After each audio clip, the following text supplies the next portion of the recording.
அன்பிற்குரிய துலாம் ராசி நண்பர்களே, சகோதர சகோதரிகளே, உங்கள் அனைவருக்கும் எனது கனிவான வணக்கங்கள். துலாம் ராசி நண்பர்களுக்கு இந்த 2025 வருடம் டிசம்பர் மாதம் ராசி பலன்கள் எப்படி இருக்கும், பாசிட்டிவான பலன்கள் என்னவாக நமக்கு நடக்கும் அப்படிங்கிறத பற்றி ஒரு தெளிவான விளக்கத்தோட பொதுவான பலனாக இந்த பதிவில் நம்ம பார்க்கலாம். இந்த 2025 வருடத்தில் நமக்கு ஏற்பட்ட நல்ல விஷயங்களோ கெட்ட விஷயங்களோ கசப்பான அனுபவங்களோ அல்லது நல்ல அனுபவங்களோ இது எல்லாமே நமக்கு கிடைத்த நல்லதொரு பாடங்கள் அப்படின்னு நினச்சிக்கிட்டு இந்த அனுபவ பாடங்கள் தான் 2026 வருடத்தில் நம்ம வாழ்க்கையை மாற்றக்கூடிய அமைப்பில் இருக்கும் அப்படிங்கிற ஒரு நம்பிக்கையோடு 2026 வருடத்தில் நாம் காலடி எடுத்து வைக்க இருக்கின்றோம். அப்போ 2026 பலவிதமான கஷ்டங்கள், பலவிதமான கசப்பான வாழ்க்கை அனுபவங்கள் மாறுமா? மாற்றத்தை நோக்கி நாம் பயணிக்கலாமா? எதிர்பாராத திடீர் திருப்பங்கள் நம்மளுக்கு நிகழுமா? ஒரு பொருளாதார மேன்மை நமக்கு கிடைக்குமா? சிக்கல்கள் தீருமா? முதன்மையாக இருக்கக்கூடிய கஷ்டமான விஷயங்கள் என்ன அப்படின்னு கேட்டால், கடினமான உழைப்பு இருந்தும் உழைப்புக்கேற்ற ஊதியம் இருந்தும் ஆனால் அதை வைத்து வாழ்வாதாரத்தை நடத்த முடியாமல் கஷ்டப்பட்டு கொண்டிருக்கிறேன். அந்த கஷ்டகாலங்கள் எனக்கு மாறுமா? நோயினுடைய உபாதைகளால் மருத்துவ செலவுகளுக்கு மத்தியில் சிக்கி நான் சிரமப்பட்டு கொண்டிருக்கின்றேன். இது மாறுமா? தொழில் ரீதியாக நான் எடுத்த முடிவுகள் அத்தனையுமே எனக்கு நெகட்டிவாக போய்விட்டது. பணம் பொருளை நான் இழந்து விட்டேன், நஷ்டப்பட்டு விட்டேன். இதனால் எனக்கு குடும்பத்தில் மதிப்பு மரியாதை இல்லை. பணம் இருந்தால் என்னோடு வாழ்க்கை நடத்து, இல்லை என்றால் நீ என்னை விட்டு விலகிவிடு அப்படின்னு சொல்லி நிறைய பேரோட வாழ்க்கையில் கணவன் மனைவி பிரச்சனைகள் ஓடிக்கொண்டிருக்கும். இன்றைக்கும் நிறைய துலாம் ராசி நண்பர்களுக்கு வாழ்க்கையில் குடும்பத்தில் எக்கச்சக்கமான பிரச்சனைகள் நடந்துக்கிட்டு இருக்கிறது. அதற்கெல்லாம் என்ன காரணம் அப்படின்னு கேட்டால் பணம், பொருளாதாரம். இந்த பணம் பொருளாதாரம் சிறப்பாக இல்லாத பட்சத்தில் தான் நம்ம கஷ்டப்பட்டுக்கிட்டு இருக்கிறோம். அனுபவ ரீதியாக பார்த்தோம்னா நமக்கு கையில் காசு இருக்கிற போது எந்த சூழ்நிலையிலையும் ஒரு ஜாதகத்தை பற்றி நினைக்கிறதோ ஒரு ஜோதிடரை பற்றி நினைக்கிறதோ கிடையாது. நல்லா இருக்கிற உடம்புக்கு எதுக்கையா மாத்திரை மருந்து? கேள்வி சரியானது தான். ஆனால் ஒரு விஷயத்தை செய்ய போகிற போது இதை செய்யலாமா வேணாமா அப்படின்னு சொல்லி செஞ்சால் நமக்கு லாபம் கிடைக்குமா நஷ்டம் கிடைக்குமா அப்படிங்கிறத ஒரு தெளிவான முடிவெடுத்து செய்கிறதுனால என்ன தப்பு இருக்குது? ஒரு ஆராய்ச்சி பண்ணி அதில் இறங்குறதுனால என்ன தப்பு இருக்குது? தவறில்லையே. அதற்காக நம்ம கையில் நிறைய காசு பணம் இருக்குன்றதுக்காக கண்மூடித்தனமாக அதை சேர இதை சேரன்னு சொல்லி செஞ்சுட்டு கடைசியில் எல்லாத்தையும் இழந்துட்டு சொல்லப்போனால் தெருவுக்கு வந்ததுக்கு அப்புறம் ஜாதக நோட்டை தேடி எடுத்து ஜோதிடர்கிட்ட கொண்டு போய் கொடுத்து எனக்கு உடனே மாறணும் அப்படின்னு சொன்னால் அதற்கு வாய்ப்பே கிடையாது. மாத கணக்கில் சேர்த்து வச்ச சில கெட்ட விஷயங்கள் ஒரே நாளில் ஜோதிடரை பார்த்த உடனே அவர் உடனே ஒரு பரிகாரம் சொல்லணும், உடனே அவர் சொன்ன வாக்கு பலிக்கணும், என்னை எப்படியாவது காப்பாற்றுங்க, உங்களை நம்பித்தான் இருக்கேன் அப்படின்னு சொல்கிறதுல ஏற்றுக்கிறக்கூடிய விஷயந்தான், காப்பாற்றிடுவோம். ஆனால் தெய்வத்தினுடைய அனுகிரகம் உடனே கிடைக்குமா? அதுதான் ஜோதிடர், அதுதான் உங்களுடைய ஜாதகம். அதனால் வழித்தடத்தில் எப்படி பயணிக்க வேண்டும் அப்படிங்கிற விஷயம் ஜாதகத்தில் இருக்கும். அதை தெளிவாக ஆய்வு செய்து பயணிக்க வேண்டும் அப்படிங்கிறது தான். இப்போ ஏன் இந்த விஷயத்தை நான் சொல்கிறேன்னு சொன்னால், 2026 நான் நல்லா வருவேனா? எனக்கு நல்ல வேலை கிடைக்குமா? நல்ல வருமானம் கிடைக்குமா? என்னுடைய தொழில் மேன்மைப்படுமா? கணவன் மனைவி ஒரு நல்ல அண்டர்ஸ்டாண்டிங்கோடு வாழ்வோமா? பிள்ளைகளுடைய வாழ்வாதாரம் சிறக்குமா? கல்வி சிறக்குமா? அவர்களுக்கு வேலை வாய்ப்பு சிறப்பாக கிடைக்குமா? மகன் மகள் திருமணம் சிறப்பாக நடக்குமா? சொத்து பத்துக்கள் வாங்குவேனா? சுகபோகமான வாழ்க்கை வாழாவிட்டாலும் கடன்களை அடைத்து நிம்மதியாக வாழ்வேனா? வீட்டுக்கடன், கல்வி கடன், வாகன கடன், நிறைய விஷயங்களை மற்றவங்களுக்கு வாங்கி கொடுத்துட்டு பொறுப்பேற்று நான் கஷ்டப்பட்டுக்கிட்டு இருக்கிறேன். என்னுடைய நகை நட்ட அடமான வச்சு நண்பர்களுக்காக உதவி செஞ்சேன். தோழிகளுக்காக உதவி செஞ்சேன், வீட்டுக்கு போட்டேன், உறவினர்களுக்கு கொடுத்தேன், திருப்ப முடியாமல் எல்லாமே மூழ்கி போச்சு. இப்படியான பல விஷயங்கள் 2026 மாறுமா, எனக்கு நல்லது நடக்குமா அப்படின்னு கேட்டால், இந்த டிசம்பர் மாதத்திலேயே எல்லா நண்பர்களும் தயவு செய்து உங்களுடைய சுய ஜாதகத்தை தெளிவாக கணிச்சு நல்ல முறையில் ஒரு முடிவு எடுத்து வச்சுக்கோங்க. நான் அழுத்த நிறுத்தமாக ஆணித்தனமாக சொல்லக்கூடியது இதுதான். 2026 சிறப்பாக இருக்க வேண்டும் என்றால் இந்த டிசம்பர் மாதம் ஒவ்வொருத்தரும் உங்களுடைய சுய ஜாதகத்தை தெளிவாக பார்த்துக்கிட்டு அடுத்த கட்ட மூமெண்ட் எப்படி பண்ணணும், என்ன செய்யணும், என்ன செஞ்சால் எந்தெந்த பிரச்சனையிலேருந்து நம்ம மீண்டும் வெளியே வருவோம், பிரச்சனைகளில் மாட்டாமல் இருப்போம், அவஸ்தைகள் படாமல் இருப்போம், இப்படியெல்லாம் நீங்கள் தெளிவாக ஆய்வு பண்ணி வச்சுக்கிட்டு 2026 காலடி எடுத்து வைங்க. உங்கள் வாழ்க்கை சிறப்பாக இருக்கும். சுய ஜாதகத்தை தெளிவாக பார்க்காமல் மனம் போன போக்கிலெல்லாம் போய் எல்லாத்தையும் செஞ்சுட்டு ராசி பலன்களை மட்டுமே கேட்டுட்டு அது நடக்கலை இது நடக்கலை அப்படின்னு சொல்லி வசைப்பாடுகள் பாடுவது அப்படிங்கிறது எந்த சூழ்நிலையிலும் ஏற்றுக்கொள்ள முடியாத ஒரு விஷயம். துலாம் ராசிக்கு ஆகா ஓஹோ அப்படி லட்சாதிபதி கோடீஸ்வரன் பணம் கூரையை பிச்சுக்கிட்டு கொட்ட போகுது, ராகு அள்ளி கொடுக்க போகிறாரு, சனி கிள்ளி கொடுக்க போகிறாரு, வசனங்கள் நல்லா இருக்கும். செயல்பாட்டுக்கு ஒத்து வருமானட்டா வராது. அந்த செயல்பாட்டுக்கு ஒத்து வர்றது தான் நம்மளுடைய ஜாதகம். அந்த ஜாதகத்தில் உங்களுக்கான பலன்கள் எப்படி இருக்குன்னு தெளிவாக பாருங்கள், முறையாக பாருங்கள். சும்மா கட்டத்தை வச்சு குரு பார்க்குறாரு, ராகு பார்க்குறாரு, சனி பார்க்குறாரு, அவர் பயிற்சியானார், இவர் பயிற்சியானார், இதையெல்லாம் வச்சு பார்த்தா பலன் சிறப்பாக கிடைக்காது. பஞ்சாங்கத்தினுடைய 5 அங்கங்கள் அடிப்படையில் தான் அந்த ஜாதகம் எழுதப்பட்டிருக்கும். திதி, வாரம், நட்சத்திரம், கரணம், நாமயோகம், இதன் அடிப்படையில் தான் உங்கள் வாழ்க்கை அங்கே தீர்மானிக்கப்பட்டிருக்கும். இது இல்லாமல் அங்கே தீர்மானமே ஆகியிருக்காது.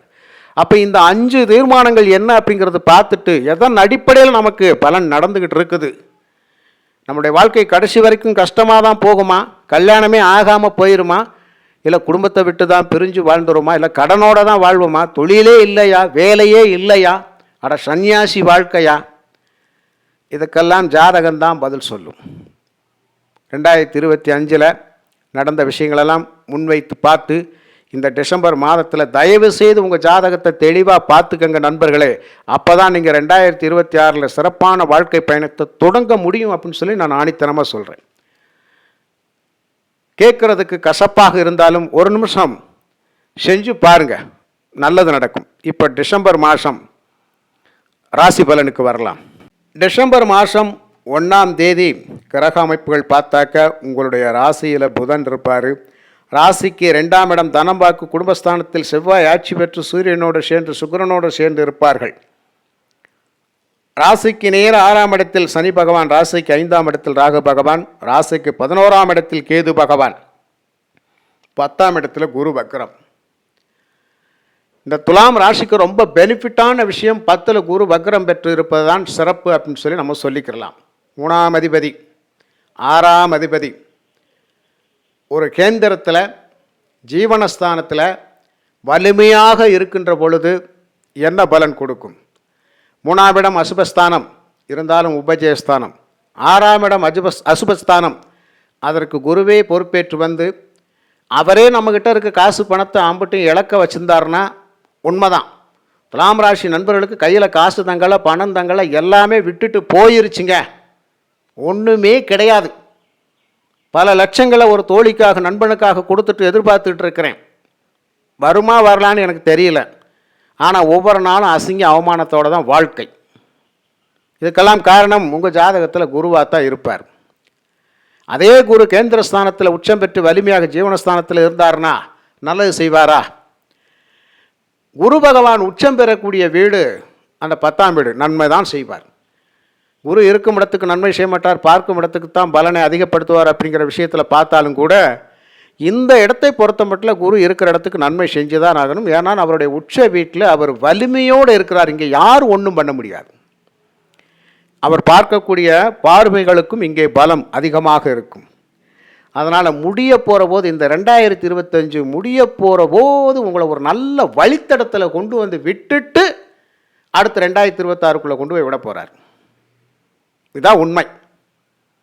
அப்போ ரொம்ப சந்தோஷப்பட்டுக்குங்க, ரொம்ப ரொம்ப சந்தோஷப்பட்டுக்குங்க. சனி பகவானும் உங்களுக்கு ஒரு நல்ல வழித்தடத்தை அமைச்சு கொடுத்துருக்கிறார். 6ல் இருந்து உழைப்பால் உயர்ந்து விடுவாய், இனிமேல் உன்னை நீ நம்பு, நீ எடுக்கிற முடிவுகளை உனக்கு சாதகமாக்கிக்கொள், உன்னுடைய செயல்பாடுகளை சாதகமாக்கிக்கொள், அதுதான் உன்னை வழி நடத்தும் அப்படிங்கிற விஷயத்தை சனி பகவான் சொல்கிறார். குரு பகவான் உன்னுடைய ஜீவனத்தை பலப்படுத்துவதற்காக நான் 10ஆம் இடத்தில் இருக்கின்றேன், பயம் ஒன்றும் இல்லை, உனக்கான பதவி யோகத்தை கொடுத்து விட்டேன், வேலையை கொடுத்து விட்டேன், வருமானத்தை கொடுத்து விட்டேன், சரியாக வைத்து வாழ்ந்து விடு, குரு பகவான் சொல்கிறார். நல்ல விஷயம்தான் ஐயா. 5ஆம் இடத்தில் இருக்கக்கூடிய ராகு பகவான் நீ பூர்வ புண்ணிய ஸ்தானத்தை விட்டு வெளியேறி எங்கு வேண்டுமானாலும் போ, உன்னை நான் வாழ வைத்து விடுவேன் அப்படிங்கிற மாதிரி 10ல் குரு பகவான். காதல் களியாட்டங்கள், மந்திர உபதேசங்கள், லாட்ரி அதிர்ஷ்ட வாய்ப்புகள் ராகு தான். தவறான வழியில் பயணிக்கிறதுக்கு இங்கே ஒன்றுமே கிடையாது. 9ஆம் இடத்துல அந்த குருவனுடைய பார்வையில் ராகு இருக்கிறார். நல்ல கண்ணோட்டம், நல்ல செயல்பாடுகள். முடிவு 2025 இப்படி தான் உங்களுக்கு விட்டுட்டு போக போகுது. 2026 சரியான வழித்தடத்தில் கொண்டு போய் விடப்போகுது. இந்த 2026 அப்படிங்கிற தேவம் 1ஆம் நம்பர் சூரியனுடைய ஆதிக்கம். துலாம் ராசிக்கு சூரியன் யார்? லாபாதிபதி. அப்போ நீங்கள் என்ன முடிவு எடுக்கிறீங்களோ அந்த முடிவுக்கு சூரியன் பக்கபலமாக இருப்பார்.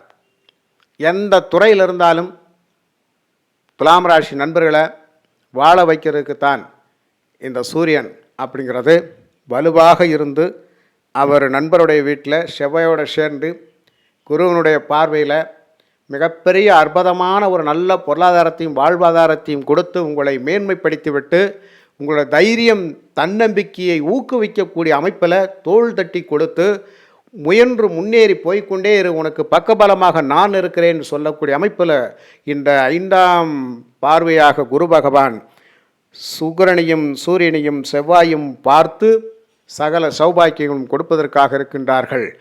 உங்களுடைய ராசியிலே புதன். அறிவை பயன்படுத்துங்கள், உங்களுடைய புத்தியை பயன்படுத்துங்க, புத்தியை தீட்டுங்க. வைரத்தை வைரத்தால் தான் அறுக்க முடியுன்ற மாதிரி உங்களை வெல்லணுன்னா உங்கள் புத்தி தான் உங்களை வெல்ல வைக்கும். பாக்கியாதிபதி புதன், அவரே 12ஆம் அதிபதி. ஆக மறைந்த புதன் நிறைந்த செல்வத்தை கொடுக்கக்கூடிய 12ஆம் அதிபதி புதன் நம்மளுடைய ராசியில் இருப்பது ரொம்ப ரொம்ப சிறப்பு, பயமே தேவையில்லை. ஆக இந்த டிசம்பர் மாதம் முடிவு அப்படிங்கிறது உங்களை நல்ல வழித்தடத்தில் கொண்டு வந்து விட்டுட்டு விடை பெற காத்திருக்கின்றது. அந்த வழித்தடத்திலேயே உங்களை கூட்டிகிட்டு போகிறதுக்கு 2026 தயாராக இருக்குது அப்படிங்கிற விஷயத்தை புரிச்சுக்கோங்க. இதுதான் யதார்த்தமான உண்மை. இதில் சும்மா பில்டப் பண்ணி பேசுகிறதுக்கெல்லாம் ஒன்றுமே கிடையாது. ஆக ஓஹோ அப்படின்னு பேசுகிறதுக்கெல்லாம் ஒன்றுமே கிடையாது. யதார்த்தமான ஒரு விஷயங்களை தான் இந்த பதிவை நான் சொல்லியிருக்கிறேன். நல்லது நடக்கும். ஆக குருவனுடைய 5ஆம் பார்வை ராசிக்கு 2ஆம் இடத்தை பார்க்கிறார். அதிசார வக்ரத்திலிருந்து வாக்குஸ்தானம் உயர்கிறது, வருமானஸ்தானம் உயர்கிறது, குடும்பத்தில் சுபமங்கள நிகழ்வுகள் பஞ்சமில்லை. அதே குரு பகவான் 7ஆம் பார்வையாக உங்கள் ராசிக்கு 4ஆம் இடத்தை பார்ப்பது ரொம்ப ரொம்ப சிறப்பு. ஆனால் ஒரு என்னன்னு கேட்டால், கடன் வாங்கி ஒரு வாகனம் வாங்கினேன், கடன் வாங்கி சொத்து வாங்கினேன் அப்படிங்கிற விஷயத்துக்கு மட்டும் போகாமல் இருந்தால் போதும். அது மட்டும் சேவனம் எல்லாம் வாங்க வைப்பார். உள்ள காசில் தேவைக்கு மட்டும் பயன்படுத்துங்க, நல்ல விஷயம்தான். நோய் நொடி உபாதைகள்லேருந்து மீண்டு வெளியில் வருவோம். ஒரு கடன் இல்லாத வாழ்க்கை வாழ்வதற்காக நாம் தயாராகி கொண்டிருக்கிறோம் அப்படிங்கிற விஷயத்தை புரிஞ்சுக்கங்க. மற்றபடி 2026க்கு முன்னாடி உங்கள் சுய ஜாதகத்தை தெளிவாக பார்த்துக்கங்க நண்பர்களே. நடப்பதெல்லாம் நன்மைக்கே என்று கூறி மீண்டும் துலாம் ராசிக்கு அடுத்த ஒரு நல்ல பதிவில் நான் உங்களை சந்திக்கின்றேன். நன்றி, வணக்கம்.